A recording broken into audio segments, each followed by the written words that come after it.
Regular food కాకుండా కొత్త రుచుల్ని టేస్ట్ చేయిస్తున్నాయి సిటీ హోటల్స్. బేగంపేటలో మానస్ సరోవర్లో నిజామీ ఫుడ్ ఫెస్ట్ ఏర్పాటు చేశారు. దమ్ బిర్యానీ, వెజ్ బిర్యానీ, దమ్ కి ముర్గి, హలీం, మిర్చిక సలాన్, పన్నీర్ పిస్తా కుర్మా, హైదరాబాదీ కుర్బానీ, షీర్ కుర్మా లాంటి పలు వంటలు నోరూరించాయి. 16వ తారీఖు నుంచి 25వ తారీఖు దాకా మానస్ సరోవర్లో నిజామీ ఫుడ్ ఫెస్టివల్ అవుతుంది. దానికి సంబంధించిన కొన్ని అంటే మనకి నిజాం అనగానే ఫస్ట్గా గుర్తొచ్చేది హైదరాబాద్ అనగానే బిర్యానీ అంటారు.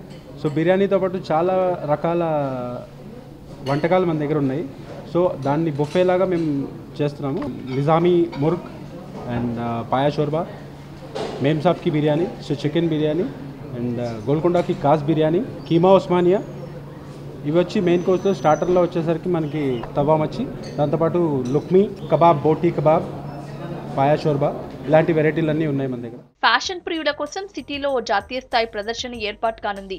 దీనికి సంబంధించిన లోగో బంజారాహిల్స్ తాజ్ కృష్ణాలో జరిగింది. ఈ ఈవెంట్ లో హీరోయిన్ అర్చనతో పాటు పలువురు మోడల్స్ సందడి చేశారు. ఈ సందర్భంగా నిర్వహించిన ఫ్యాషన్ షో ఆకట్టుకుంది.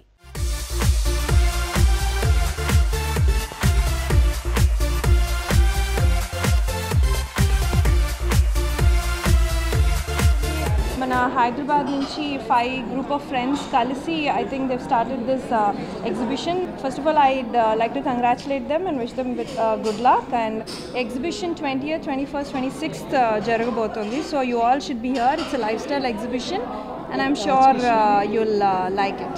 For the festive and wedding season, for you people, for Hyderabadis to avail, come and avail the opportunity on 20th, 21st and 22nd of this month, June. Many designers from all over India are coming to exhibit their stuff. So please, Hyderabadis, come and avail the opportunity.